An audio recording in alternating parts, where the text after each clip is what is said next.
Hoje é o dia de meditarmos no capítulo 14 do Apocalipse. Chegamos, graças a Deus, no capítulo de número 14, cujo título é uma preparação, tanto o título como o subtítulo desse capítulo 14. O título, diga, Derrota do Mundo. E o subtítulo, diga, Caiu a Babilônia. Esse capítulo que vai começar a citar a queda da Babilônia, que representa a derrota do mundo, do mundanismo, do secularismo. Ele é apenas uma preparação para esse tema importante aí, a queda do mundo, como esse mundo aí vai cair, como esse mundo será exterminado. O mundo será exterminado por Deus, por isso está escrito, passará os céus e a terra. O mundo vai passar. E o capítulo 14 é uma introdução a esse tema, que vai ser desenvolvido mais para frente em dois outros capítulos, o capítulo 17 e o capítulo 18. Depois do 14 ainda tem o 15 e o 16.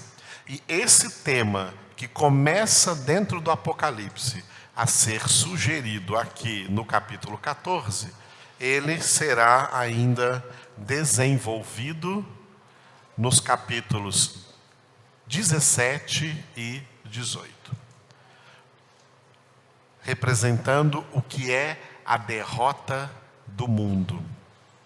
O príncipe desse mundo será derrotado, os demônios serão derrotados, os ímpios serão derrotados, o anticristo será derrotado, o falso profeta será derrotado e o sistema mundial, que na Bíblia é chamado de século, ou mundo, ou secularismo e mundanismo, esse sistema que jaz debaixo do poder e da autoridade que os homens, pelo seu pecado, delegaram a Satanás para o diabo reinar sobre eles, escravizá-los e dominá-los, e eles ainda ficarem alegres com esse domínio de Satanás.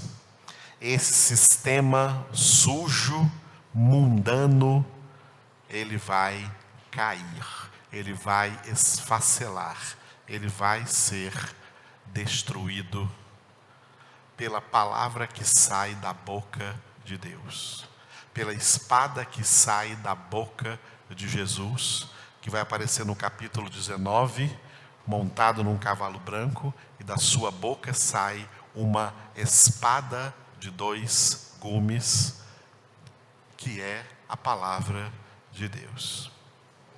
É a palavra de Deus que vai destruir esse mundanismo, que é, conforme o capítulo 12, o vômito de Satanás para afogar as pessoas na imundícia. Isso vai acabar. Graças a Deus o mundo vai acabar. Graças a Deus o mundo vai acabar. Graças a Deus o mundo vai acabar. E só os que forem de Deus é que serão salvos dessa destruição e da condenação dos ímpios e dos mundanos que adoraram o mundo, amaram o mundo e viveram, gastaram suas vidas atrás dos prazeres iníquos dessa terra. Porque a justa ira de Deus vai ser plenamente revelada, manifestada sobre todo esse século, sobre todo esse mundo, em nome do Senhor Jesus. Glória a Deus. Portanto, antes de prosseguir, depois dessa pequena, breve introdução, vamos diretamente para a palavra. Vamos abrir aí no capítulo 14 e vamos ler juntos, em oração, como estamos. Vamos ler juntos essa palavra. Quem encontrou, diga glória a Deus. A Ele a glória. Vamos ler juntos.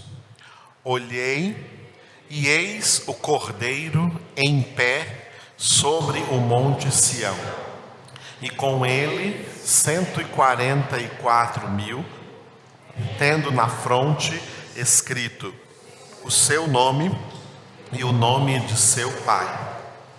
Ouvi uma voz do céu, como voz de muitas águas, como voz de grande trovão. Também a voz que ouvi era como de arpistas quando tangem a sua harpa. Entoavam novo cântico diante do trono, diante dos 4 seres viventes e dos anciãos.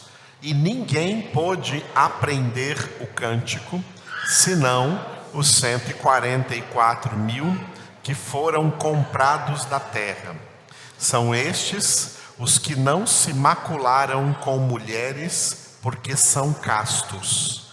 São eles os seguidores do Cordeiro, por onde quer que vá. São os que foram redimidos dentre os homens, primícias para Deus e para o Cordeiro. E não se achou mentira na sua boca, não tem mácula. Vi outro anjo voando pelo meio do céu, tendo um evangelho eterno para pregar aos que se assentam sobre a terra, e a cada nação, e tribo, e língua, e povo, dizendo em grande voz: temei a Deus, e dai-lhe glória, pois é chegada a hora do seu juízo, e adorai aquele que fez o céu e a terra e o mar e as fontes das águas. Seguiu-se outro anjo, o segundo, dizendo: caiu a grande Babilônia, que tem dado a beber a todas as nações do vinho da fúria da sua prostituição. Seguiu-se a estes outro anjo, o terceiro, dizendo em grande voz: se alguém adora a besta e a sua imagem, e recebe a sua marca na fronte ou sobre a mão, também esse beberá do vinho da cólera de Deus, preparado sem mistura, do cálice da sua ira, e será atormentado com fogo e enxofre diante dos santos anjos e na presença do Cordeiro. A fumaça do seu tormento sobe pelos séculos dos séculos, e não tem descanso algum, nem de dia, nem de noite. Os adoradores da besta e da sua imagem, e quem quer que receba a marca do seu nome. Aqui está a perseverança dos santos, os que guardam os mandamentos de Deus e a fé em Jesus. Então ouvi uma voz do céu dizendo: escreve, bem-aventurados os mortos, que desde agora morrem no Senhor. Sim, diz o Espírito, para que descansem das suas fadigas, pois as suas obras os acompanham. Olhei e eis uma nuvem branca, e sentado sobre a nuvem um semelhante a filho de homem, tendo na cabeça uma coroa de ouro e na mão uma foice afiada.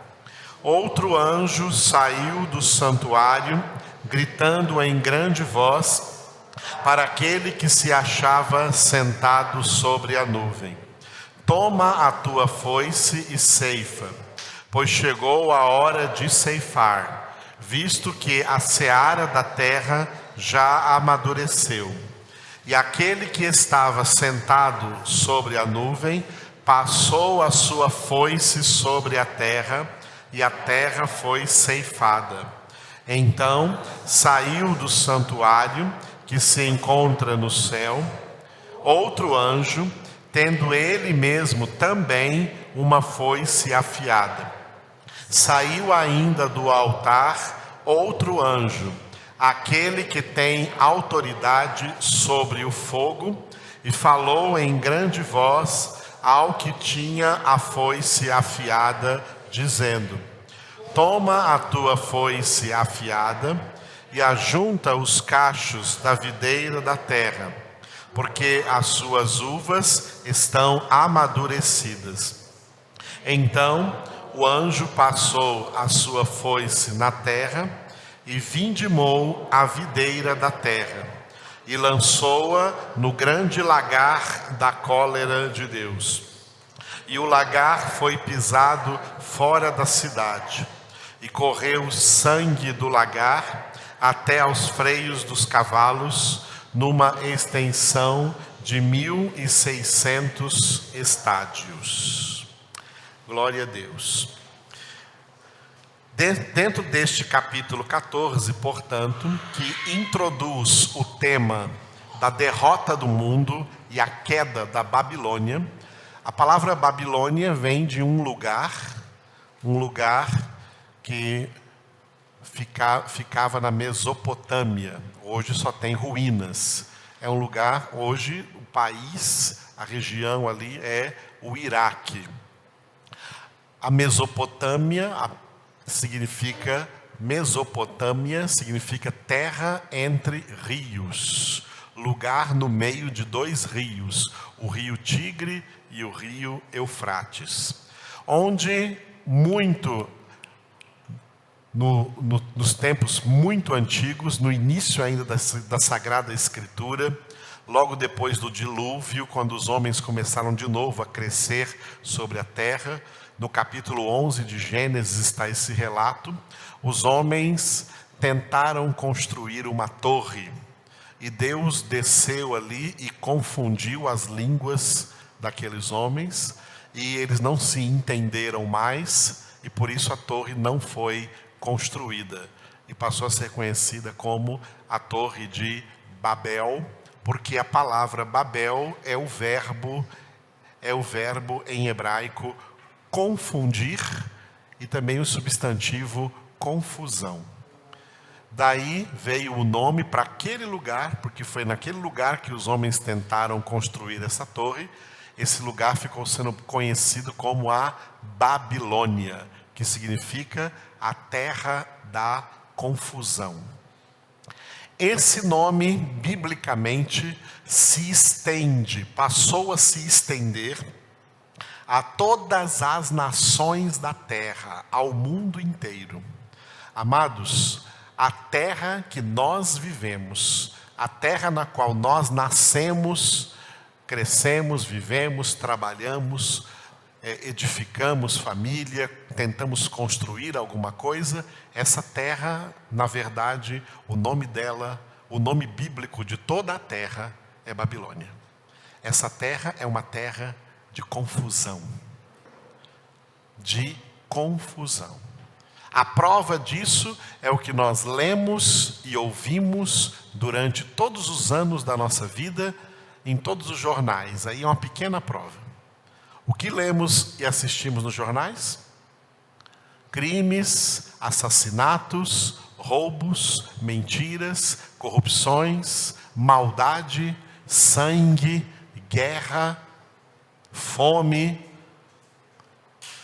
desonestidade. É uma confusão. Essa terra não é um paraíso. É um paraíso do ponto de vista da criação de Deus, porque a terra criada por Deus é uma maravilha, e ela fala de Deus. Mas o sistema, o modo de vida que os homens pecadores, que a humanidade pecadora criou sobre este solo, sobre essa terra, é só confusão. é uma Babilônia, é uma confusão. A única razão pela qual essa humanidade não é de vez consumida é porque ainda as misericórdias de Deus se renovam toda manhã. Para dar a homens ainda a oportunidade de buscarem a Deus de todo o seu coração.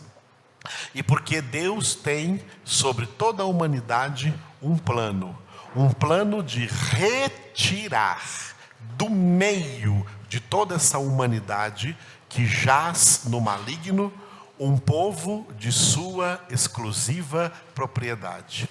Um povo que é raça eleita. Um povo escolhido antes da fundação do mundo e que Deus tira espiritualmente do meio dessa confusão, e dentro do coração desse povo não vai haver mais confusão.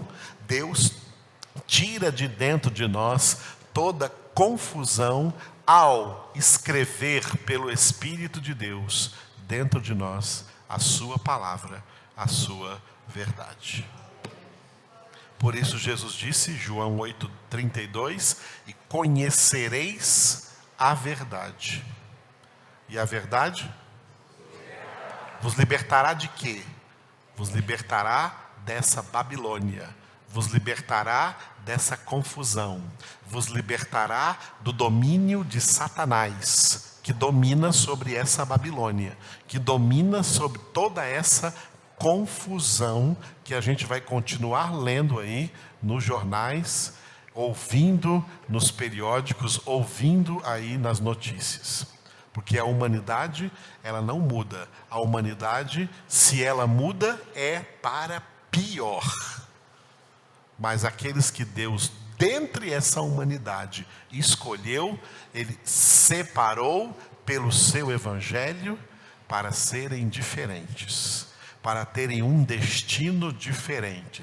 Por isso, estes são predestinados por Deus para a glória. E por isso Deus começa aqui mesmo na terra, mesmo que continuemos a viver nessa Babilônia, Ele tira de nós, do nosso interior, toda essa confusão. Ele nos purifica. Através da obra de santificação, Deus nos purifica de toda a Babilônia, de toda a confusão. E nos torna pessoas simples. O que é simplicidade? Simplicidade é o contrário de complexidade. Simples é o contrário de complexo. Os homens se tornaram complexos, difíceis, complicados. É uma humanidade complicada, cheia de gente complicada. O que complicou essas pessoas foi o pecado. A Babilônia é cheia de gente complicada. Filhos de Deus são descomplicados, são simplificados, porque Deus passa a simplificá-los pela sua verdade. Deus, o que Ele faz na nossa vida é nos descomplicar, porque a complicação é uma Babilônia, a complicação é uma confusão, complicação gera confusão. Deus nos descomplica, Deus nos simplifica, e isso é que é ser gente simples. Ser gente simples é não ser gente complicada, é ser gente descomplicada, é ser gente que não é problema, é ser gente que é solução, porque a solução da nossa vida chama-se Jesus. Glória a Deus, amados. Por isso, o processo de santificação é também um processo de descomplicação. Tem muito crente ainda com muita complicação. Nós ainda temos coisas complicadas dentro de nós que tem que ser santificada todos os dias, tem que ser simplificada todos os dias. Esse é o processo de santificação. livre-se das suas complicações e seja uma pessoa mais simples. Ser cada vez mais santo significa ser cada vez mais simples e cada vez menos complexo, cada vez menos complicado. Jesus veio nos descomplicar. Tudo o que trouxe problemas para a sua vida, tudo o que trouxe sofrimento para a sua vida, são sua complicação, sua complexidade. Simplifica isso e vai ver como a vida fica muito melhor. A vida com Jesus é infinitamente melhor do que essa vida complicada que as pessoas estão vivendo por aí afora, sem Deus, sem Cristo, sem salvação, cheias de pecados, cheias de demônios, cheias de maldade, debaixo do maligno. Ser diferente dessas pessoas é poder dizer, como João disse em 1 João 5,19, sabemos que somos de Deus, mas o mundo inteiro jaz no maligno. Você sabe que você é de Deus? Não sabe? Você sabe que você é de Deus? Como sabemos que somos de Deus? Romanos 8,16. Porque o próprio Espírito Santo testifica com o nosso espírito que somos filhos de Deus. Você sabe que é de Deus? Não? Responde aí, gente. Estou conversando com você. Você sabe que é de Deus? Sim. Você tem a testificação do Espírito Santo dentro de você? Sim. Então deixa de ser uma pessoa complicada. Descomplique-se. Seja mais simples. Simplifica a sua vida. É o que Jesus quer fazer. A complexidade combina com a soberba, por isso os homens são soberbos. E a Bíblia diz, Deus resiste os soberbos e dá graça aos humildes. Humilde é a mesma coisa de simples. A pessoa simples é a pessoa humilde. A pessoa complicada é a pessoa soberba. A pessoa soberba é tão complicada que não tem lado, não tem como você chegar nela, não tem como você conversar com ela, você não tem acesso a ela, você não sabe como abordá-la. Você vai, a minha esposa gosta de usar muito essa expressão, né? Aquele tipo de pessoa que você tem que chegar pisando nos ovos, senão a casca quebra. Ô gentinha complicada, seja mais simples. Gente complicada, que ninguém pode falar nada com eles, que eles já ficam assim, todos armados, todos cheios de autodefesa, todo assim, espinhento, parece porco espinho. O Espírito Santo quer podar esses espinhos, para sermos pessoas mais acessíveis. Pessoas mais simples, pessoas mais humildes. Essa pregação aqui, que nós estamos fazendo aqui, se chama a simplicidade do Evangelho de Cristo. O Evangelho de Cristo, a palavra de Deus, ela não é complicada. Ela é complicada para os que se perdem, porque eles não têm o Espírito de Deus, e por isso não têm a revelação de Deus. E por não ter a revelação de Deus, a palavra é complicada. Mas para os filhos de Deus, que têm o Espírito de Deus, eles têm a revelação da palavra. Por isso eles têm o seu prazer na palavra do Senhor, e movidos por esse prazer, nessa palavra meditam de dia e de noite, porque ela não é complicada para eles, porque o Espírito de Deus descomplica essa palavra para nós, e essa palavra descomplica a nossa vida, se torna simples. O Evangelho de Jesus é tão simples que uma pessoa analfabeta, se tiver o Espírito de Deus, pode entender tudo. Quanto mais quem não é analfabeto, quem pode ler, quem sabe ler. O Evangelho é simples. A palavra de Deus é simples. São os complicados que acham difícil. Porque difícil não é a palavra, difíceis são eles. São eles é que são complicados. Uma mente cheia de emaranhados, uma mente cheia de teia de aranha. Todas as aranhas do diabo já botaram ovos nessa mente, um monte de ideias complicadas, falsas, erradas, conceitos errados, raciocínios falazes, raciocínios humanos decaídos, e elas se orgulham dos seus próprios raciocínios, e não é do jeito que eu penso, o jeito que eu penso é que está certo. Pessoas complicadas. Vai tudo para o inferno. São pessoas condenadas. No céu só vai gente simples. Gente que foi descomplicado, gente que foi simplificado pela simplicidade do Evangelho de Cristo. Aleluia, amados. É maravilhoso o Evangelho. É maravilhosa a palavra de Deus. Maravilhoso é o efeito que a palavra de Deus, maravilhoso é o efeito que a palavra de Deus produz na vida, aonde verdadeiramente essa palavra penetra como espada de dois gumes, dividindo alma e espírito, juntas e medulas, e discernindo todos os pensamentos, propósitos e intenções do coração, como está escrito em Hebreus, capítulo 4, versículo 12. Aleluia.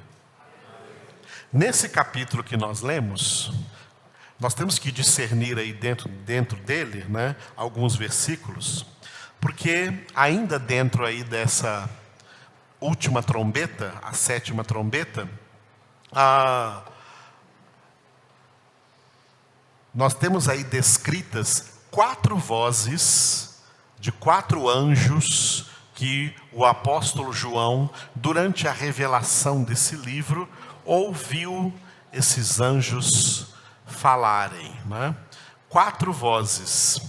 Por isso eu coloquei aqui, bem discriminado. A primeira voz do primeiro anjo, nós lemos no capítulo, todas são no capítulo 14, nós lemos no versículo 6 e no versículo 7. Glória a Deus. Vamos ler novamente? Leiam comigo. Vi outro anjo voando pelo meio do céu, tendo um evangelho eterno para pregar aos que se assentam sobre a terra, e a cada nação, tribo e língua e povo, dizendo em grande voz: temei a Deus e dai-lhe glória, pois é chegada a hora do seu juízo, e adorai aquele que fez o céu e a terra e o mar e as fontes das águas. Aleluia. A primeira voz dessas 4 vozes importantes que falam aí neste capítulo, o primeiro anjo, ele está pregando o evangelho. O evangelho é toda a palavra de Deus. O evangelho é eterno, porque toda a palavra de Deus é eterna. Jesus disse: passará os céus e a terra, mas as minhas palavras jamais passarão. A palavra de Deus se cumpre. Tudo que está na palavra de Deus se cumpre cabalmente. Tudo que Deus declara na sua palavra, encontra cumprimento na história e encontra cumprimento na vida pessoal de cada ser humano chamado à existência. E também, portanto, na sua vida. Aleluia. O Evangelho é eterno, é a palavra de Deus. Pregada para quem? Para a humanidade toda. A palavra de Deus é pregada para a humanidade toda. Tanto para os que se salvam, quanto para os que se perdem. Por isso que ela é espada de dois gumes, e como espada de dois gumes, ela salva e ela condena. É a palavra de Deus que opera justa salvação, e a palavra de Deus quem opera justa condenação. Ninguém no mundo escapa da palavra de Deus. Tem gente que não é crente, pensa assim, não, Bíblia é para os crentes. O que eles chamam de palavra de Deus é para os crentes. Não é para mim, não, eu não sou. Está totalmente enganado. Toda a humanidade está debaixo da mesma palavra de Deus. Ou está debaixo dela na operação da salvação, ou está debaixo dessa palavra na operação da condenação. Mas é a palavra de Deus que opera em todos. Aleluia. Por isso, a palavra de Deus é o evangelho eterno a ser pregado a todos. Por isso, nas últimas palavras de Jesus, em Marcos, em Mateus, em Atos dos Apóstolos, capítulo 1, ele sempre coloca a pregação para todos. Marcos, capítulo 16, pregai o evangelho a toda criatura.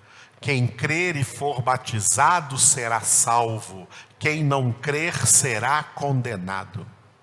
Mateus capítulo 28, versículo 19 e 20, Fazei discípulos de todas as nações, batizando-os em nome do Pai, do Filho e do Espírito Santo, ensinando-os a guardar tudo quanto eu vos ordenei.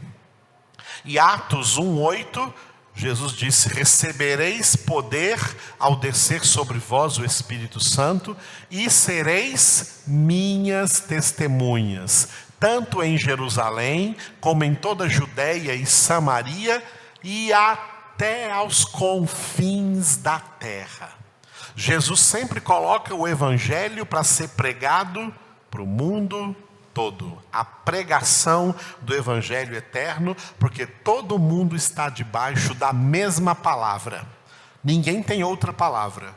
E qualquer outra palavra que tenha é mentirosa. A única palavra que é a verdade e que vale para todo mundo é a palavra de Deus.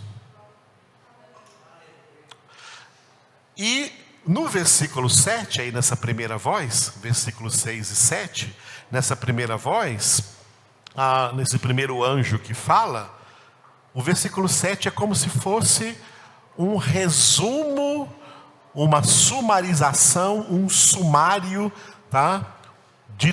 uma abreviação de toda a palavra de Deus. Resumindo toda a palavra de Deus, o que nós vamos ler na Bíblia inteira? Primeira frase, repita aí: temei a Deus. A Bíblia diz: o temor do Senhor é o princípio da sabedoria. O temor do Senhor, o temor que é a reverência, que é o respeito. Mas em hebraico e em grego a palavra temor, a palavra temor em hebraico é yarad, e em grego é mais conhecido de vocês, vai ser mais fácil aos ouvidos de vocês, é phobos ou fobia, que traduzido para o português é medo, irmãos. É medo. Temor e medo dentro da Bíblia é a mesma coisa. De vez em quando você vai ouvir algum pregador por aí dizendo assim, que o temor não é medo. Temor é uma coisa, medo é outra. É errado, esse pregador que prega isso está errado. Dentro da palavra de Deus, temor é medo. Medo é temor, é a mesma coisa. Temor, cuidado. O temor de Deus, ou seja, a mensagem bíblica, a mensagem desse evangelho eterno sobre o temor do Senhor, sobre o temor de Deus, é uma mensagem de aviso, é uma mensagem de alarme. Toma cuidado, vigia sobre a sua vida, como está sendo a sua conduta. E a sua conduta, mais do que diante dos homens, como está a sua conduta diante de Deus, que tudo vê e que sonda sua mente e o seu coração. Porque nós podemos até fazer coisas escondidas de homens, mas não fazemos nada escondidos de Deus.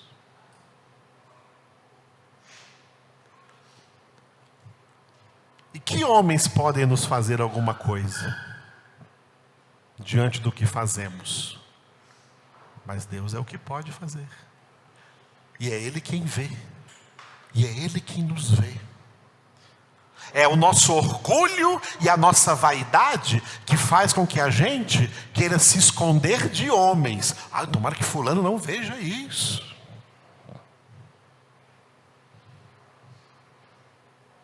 Mas o que homens pode fazer com você vendo o que você está fazendo? Mas Deus, que verdadeiramente vê, Ele pode fazer alguma coisa. E faz. Viu, irmãos? Então, temei a Deus. Temei a Deus. Segunda coisa que diz aqui, diga, dai-lhe glória. Pode ser mais forte? Dar glória a Deus significa cumprir o objetivo da nossa existência. Nós fomos criados, Paulo repete isso em Efésios capítulo 1, fomos criados para o louvor da sua glória. Fomos criados para dar glória a Deus, não para buscar glória para nós. Quem se glorifica, quem busca glória para si mesmo, louvor para si mesmo, adoração para si mesmo, reconhecimento para si mesmo, se assemelha a Satanás, que era um anjo lá no céu, que ao invés de dar glória a Deus, quis receber a glória de Deus. Nós existimos para a glória de Deus, não para a nossa própria glória. E nem para a glória de homens. O mundo é repleto de idolatria, esse tipo de idolatria que significa dar glória a homens, de glorificar homens, glorificar cantores, glorificar artistas, glorificar até pregadores, glorificar gente. Isso é idolatria. Isso é idolatria. Glorificar essa gente podre que está por aí, essa gente prostituta que está por aí, essa gente suja que está por aí, essa gente diabólica que está por aí fazendo sucesso às custas de um monte de marionetes que as glorificam, que as exaltam. Como é duro às vezes um crente ser conscientizado de dar o dízimo. O que tem crente contra dízimo não é brincadeira. E é dízimo. Dízimo é, biblicamente, 10% do seu lucro mensal. Mas tem crente que fecha a mão. Mas os ídolos do mundo, que as pessoas glorificam, elas pagam o que for, elas sustentam os seus ídolos. Elas enriquecem os seus ídolos. Porque são idólatras. É isso que significa aqui, ó. Nós temos que dar glória a Deus. Temei a Deus, dai glória a Deus. E aí vem um aviso escatológico. A mensagem escatológica da Escritura se resume nisso aqui, ó. Diga essa frase: pois é chegada a hora do seu juízo.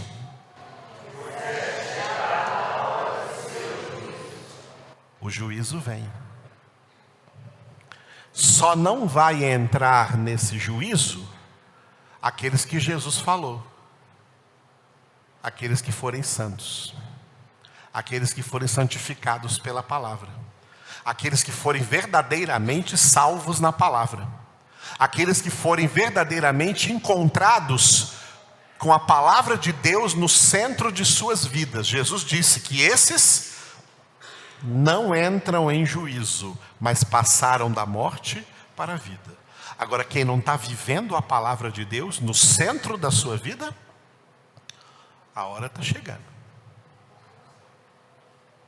A própria morte física é uma chegada dessa hora. A carta aos Hebreus está escrito: ao homem foi dado viver uma só vez, morrer uma só vez, e logo em seguida da sua morte vem o juízo. O seu juízo pessoal. O juízo pessoal de cada homem. Quem morreu em estado de salvação, de conversão, de santificação, de busca de Deus, não entra em juízo. Passou da morte para a vida. Mas quem é encontrado na carne, não temendo a Deus, não dando glória a Deus, mas buscando a sua própria glória ou glória de homens, vai cair no juízo de Deus. E horrenda coisa será. Última frase: adorai aquele que fez o céu e a terra e o mar e as fontes das águas. Repita.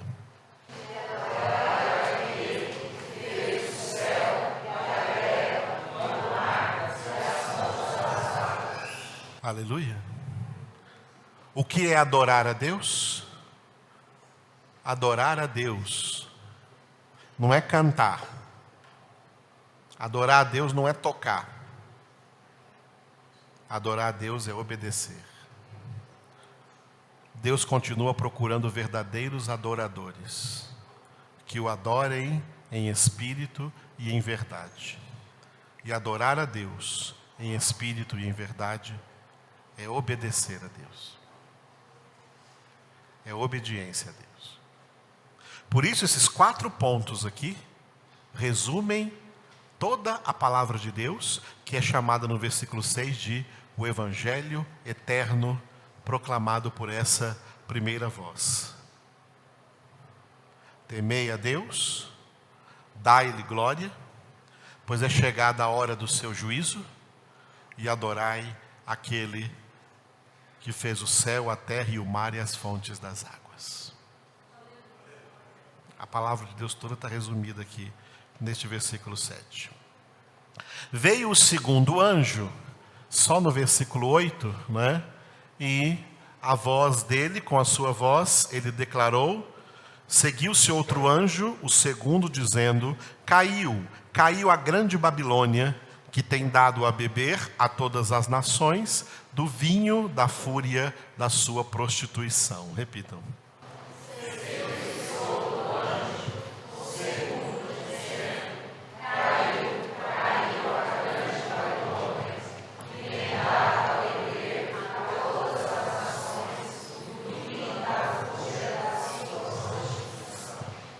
Isso eu não preciso falar muito, porque eu já comecei desde o título do capítulo 14 falando com vocês.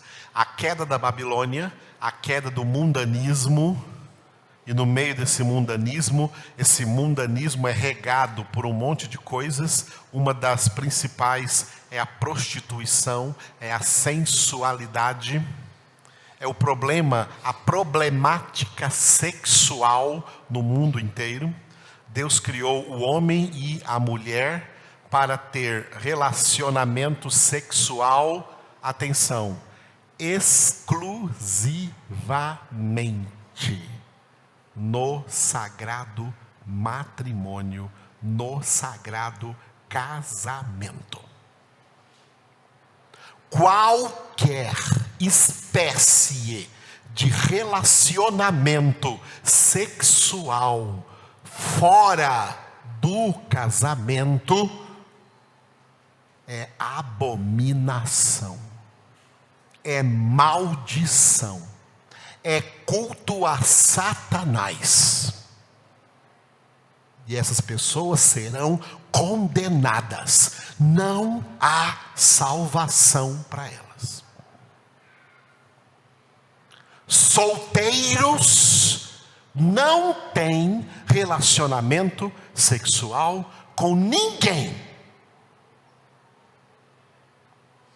E casados só têm relacionamento sexual com o seu cônjuge. Casados diante de Deus e abençoados na sua palavra. Não vale só o casamento do cartório, para ser bem claro.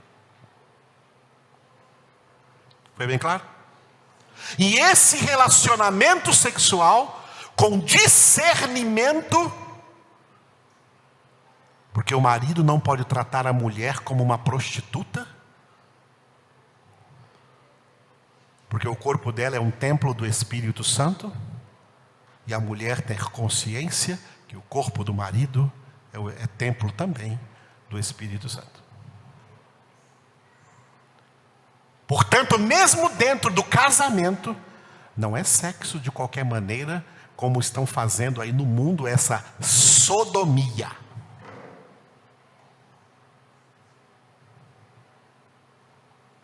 Porque isso faz parte da Babilônia. Deus odeia a Babilônia. Deus vai destruir essa Babilônia. E um exemplo disso foi o que ele fez com as duas cidades chamadas Sodoma e Gomorra. Portanto, sede santos. E cuidado com a santidade do seu corpo. Cuidado com a santidade do seu corpo.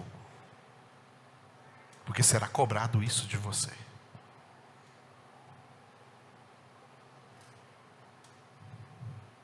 Entenderam? Acho que entenderam. Ficaram tão quietos que entenderam. Essa foi a segunda voz. Terceira voz. De 9 a 12. Tá? De 9 a 12. A terceira voz fala acerca do tormento dos ímpios. Os ímpios serão atormentados. De 9 a 12, leiam comigo. Seguiu-se a estes outro anjo, o terceiro, dizendo em grande voz: se alguém adora a besta e a sua imagem, recebe a sua marca na fronte ou sobre a mão, também esse beberá do vinho da cólera de Deus, preparado sem mistura, do cálice da sua ira, e será atormentado com fogo e enxofre, diante dos santos anjos, na presença do Cordeiro. A fumaça do seu tormento sobe pelos séculos dos séculos, e não tem descanso algum, nem de dia, nem de noite. Os adoradores da besta e da sua imagem, e quem quer que receba a marca do seu nome. Aleluia. Esse é o tormento dos ímpios. O versículo 12 é para os santos, é para os salvos, é para os justos. Por isso que eu reproduzi ele também aqui embaixo. Aqui está a perseverança dos santos. Quem são os santos? São os que guardam os mandamentos de Deus e a fé em Jesus. Repita só o 12.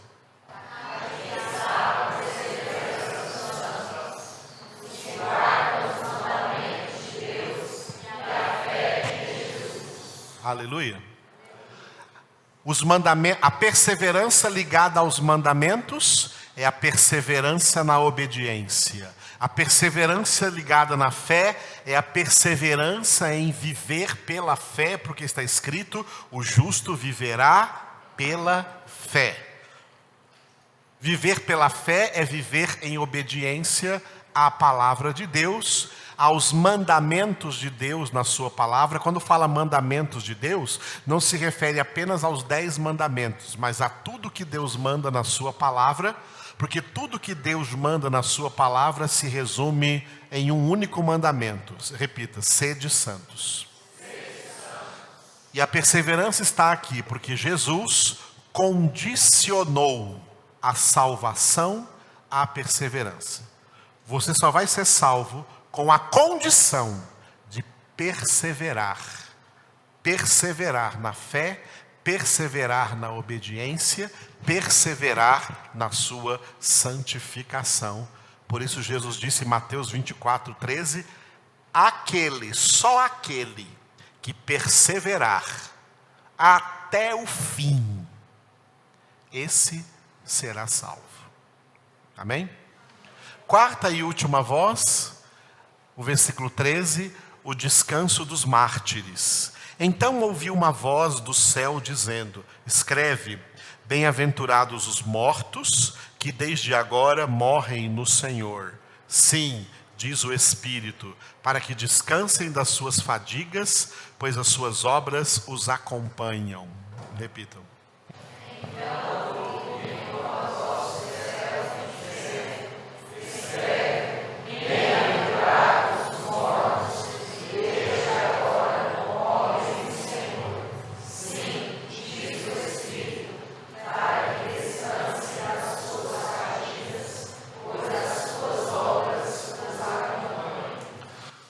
Os que morrem no Senhor, são 2 tipos.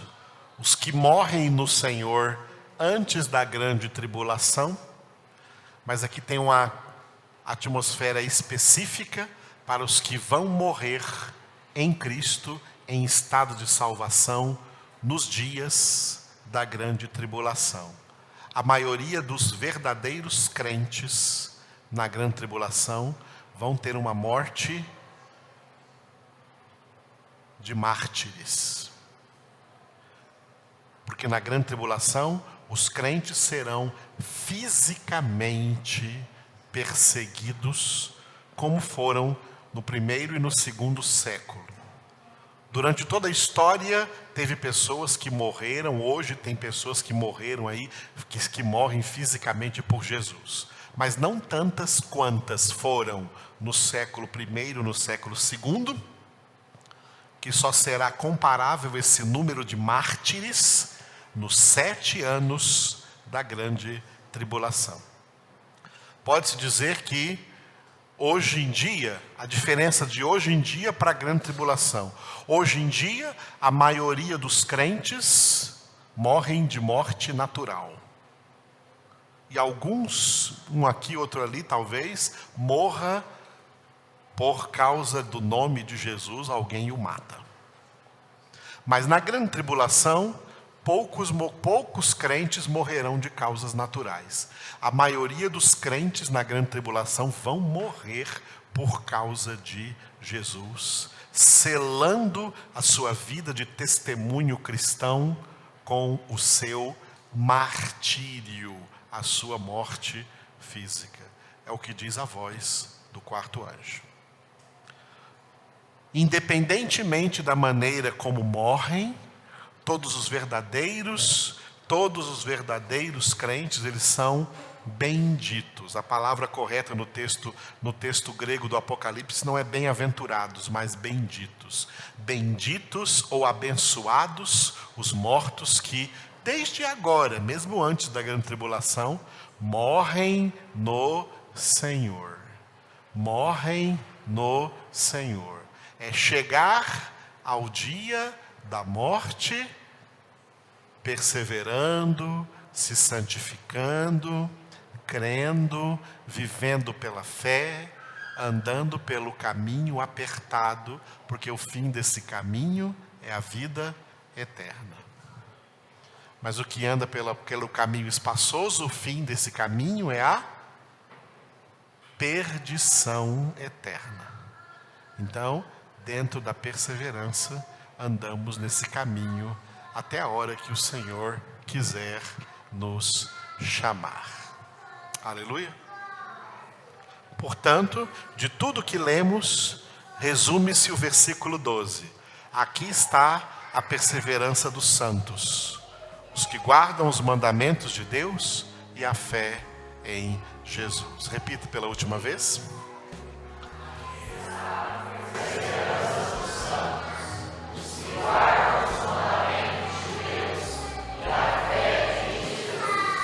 Aleluia. Glória a Deus. Vamos encerrar pedindo ao Senhor pela nossa perseverança. Fique de pé e peça ao Senhor, diga para Ele: Senhor, eu quero perseverar até o fim. Eu quero perseverar até o fim na Tua palavra. Eu quero perseverar até o fim na fé. Amém? Você quer perseverar até o fim? Então faça favor de levantar a sua voz e pedir isso ao Senhor. Clame ao Senhor nessa noite. Isso é urgente na sua vida. Clamamos a Ti, Senhor, invocamos o Teu nome. Precisamos de Ti. Sem Ti nada somos, nada temos, nada podemos fazer. Clamamos ao Senhor pela nossa perseverança, Senhor. Precisamos de Ti para perseverar até o fim, na fé, no amor, na santificação. Oh Deus, nessa carreira que nos está proposta, para que nós corramos com um olhar fixo no Autor e Consumador da nossa fé, Cristo Jesus. Por isso, Deus, glorificamos o Teu nome, exaltamos o Teu nome, Senhor, colocamos a nossa vida na Tua presença. Te adoramos, ó Deus. Aleluia. A Ti, Senhor, a glória, a honra e o louvor. Aleluia. Obrigado, meu Deus.